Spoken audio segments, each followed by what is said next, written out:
मार्कंडेश्वर शिव, वटवृक्ष श्री कृष्ण, बलभद्र एवं सुभद्रा के दर्शन पूजन का महात्म्य। पिछले अध्याय में हमने जगत पिता जगदीश्वर के इंद्रदम्न के द्वारा की गई स्तुति सुनी। मैं आभा शर्मा जावास आपके सम्मुख समस्त पुराणों का ऑडियो वर्जन लेके आई हूँ। यदि आपने हमारे चैनल को अभी तक सब्सक्राइब नहीं किया है तो इस बटन को दबा के सब्सक्राइब कर लें। ब्रह्मा जी कहते हैं, ब्राह्मणों, अब मैं पंचतीर्थ की विधि बतलाऊंगा तथा स्नान, दान और देव दर्शन से जो फल होता है उसका वर्णन करूंगा। मार्कंडे हंद में जाकर मनुष्य उत्तराभिमुख हो 3 बार डुबकी लगाएं और निम्नांकित मंत्र का उच्चारण करें। संसार सागरे मग्नम पापग्रस्तम चेतनम त्राहि माम भगने त्रिपुरारे नमोस्तुते। नमः शिवाय शांताय सर्व पापहराय च स्नानं करोमि देवेशः मम नश्यतु पातकम। भक्त के नेत्रों का नाश करने वाले त्रिपुर शत्रु भगवान शिव, मैं संसार सागर में निमग्न पापग्रस्त एवं अचेतन हूँ। आप मेरी रक्षा कीजिए। आपको नमस्कार है। समस्त पापों को दूर करने वाले शांत स्वरूप शिव को नमस्कार है। देवेश्वर, मैं यहाँ स्नान करता हूँ, मेरा सारा पातक नष्ट हो जाए। यूं कहकर बुद्धिमान पुरुष नाभि के बराबर जल में स्नान करने के पश्चात देवताओं और ऋषियों का विधि पूर्वक तर्पण करें। फिर तिल और जल लेकर पितरों को भी तृप्त करें। उसके बाद आचमन करके शिव मंदिर में जाएं। उसके भीतर प्रवेश करके 3 बार देवता की परिक्रमा करें। तदनंतर मार्कंडेश्वराय नमः इस मूल मंत्र से अथवा अघोर मंत्र से शंकर जी की पूजा करके उन्हें प्रणाम करें और निम्नांकित मंत्र पढ़कर उन्हें प्रसन्न करें। त्रिलोचन नमोस्तुते नमस्ते शशिभूषणः त्राहि मां त्वं विरूपाक्षः महादेव नमस्तुते। 3 नेत्रों वाले शंकर, आपको नमस्कार है। चंद्रमा को भूषण रूप में धारण करने वाले आपको नमस्कार है। विकट नेत्रों वाले शिव जी, आप मेरी रक्षा कीजिए। महादेव, आपको नमस्कार है। इस प्रकार मार्कंडे हृदय में स्नान करके भगवान शंकर का दर्शन करने से मनुष्य सब पापों से मुक्त हो शिव के लोक में जाता है।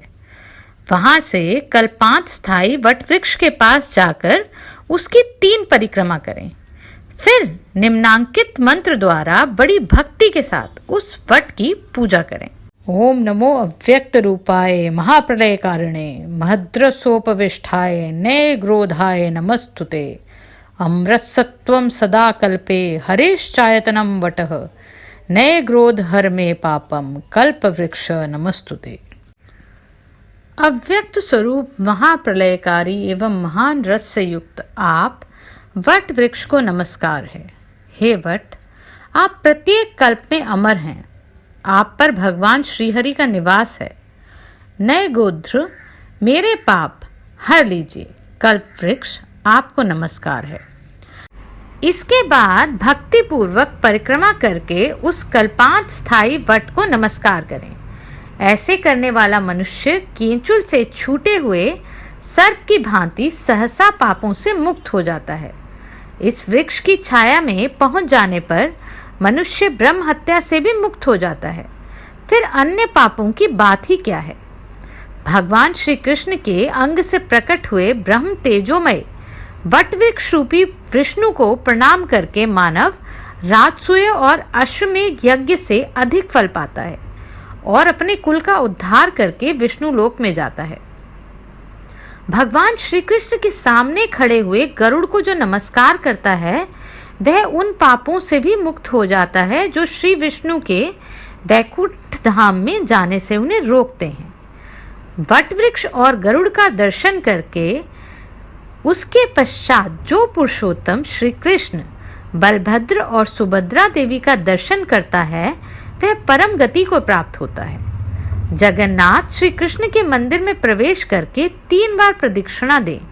फिर नाम मंत्र से बलभद्र जी का भक्ति पूर्वक पूजन करके निम्नांकित मंत्र पढ़कर उन्हें प्रसन्न करें। नमस्ते हल्द्री ग्राम, नमस्ते मूसलायुध, नमस्ते रेवती कांत, नमस्ते भक्त वत्सल, नमस्ते बलिनाम श्रेष्ठ, नमस्ते धरणीधर, प्रलंभारे नमस्तेस्तु, त्राहि माम कृष्ण पूर्वज। हल धारण करने वाले राम आपको नमस्कार। मूसल को आयुध रूप में रखने वाले आपको नमस्कार है। रेवती रमण आपको नमस्कार है। भक्त वत्सल आपको नमस्कार है। बलवानों में श्रेष्ठ आपको नमस्कार है। पृथ्वी को मस्तक पर धारण करने वाले शेषी आपको नमस्कार है। प्रलंब शस्त्रों आपको नमस्कार है। श्री कृष्ण के अग्रज मेरी रक्षा करें। इस प्रकार कैलाश शिखर के समान आकार और चंद्रमा से भी कमनीय मुख वाले नील वस्त्रधारी देव पूजित अनंत अजय एक कुंडल से विभूषित फणों के द्वारा विकट मस्तक वाले महाबली हलधर को प्रसन्न करें। बलराम जी की पूजा के पश्चात विद्वान पुरुष एकाग्रचित हो द्वादशाक्षर मंत्र ओम नमो भगवते वासुदेवाय से भगवान श्री कृष्ण की पूजा करें। जो द्वादशाक्षर मंत्र के द्वारा भक्ति पूर्वक सदा भगवान पुरुषोत्तम की पूजा करते हैं वे मोक्ष को प्राप्त होते हैं।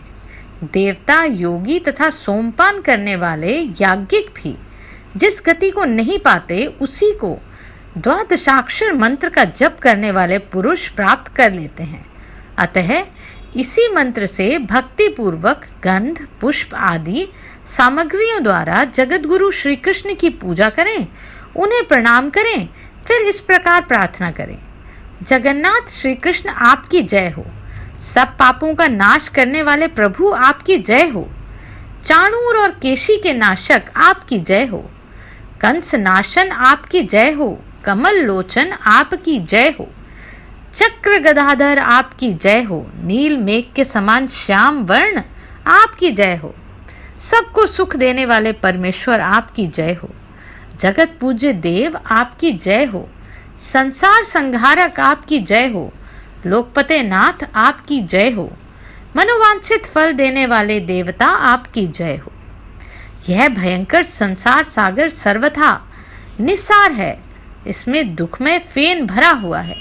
यह क्रोध रूपी ग्रह से पूर्ण है। इसमें विषय रूपी जल राशि भरी हुई है। भांति भांति के रोग ही इसमें लहरों की भांति उठते हैं। मोह रूपी भंवरों के कारण यह अत्यंत दुस्तर जान पड़ता है। सुरश्रेष्ठ, मैं इस घोर संसार रूपी समुद्र में डूबा हुआ हूँ। पुरुषोत्तम मेरी रक्षा कीजिए।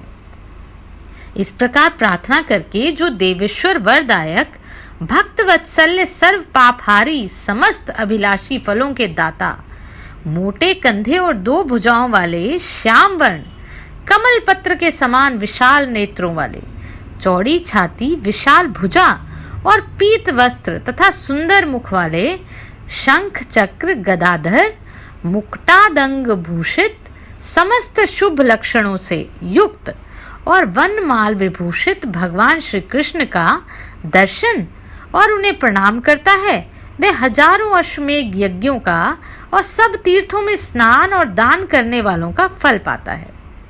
संपूर्ण वेद, समस्त यज्ञ, सारे दान, व्रत, नियम, उग्र तपस्या और ब्रह्मचर्य के सम्यक पालन से जो फल मिलता है वही भगवान श्री कृष्ण के दर्शन और वंदन से प्राप्त होता है।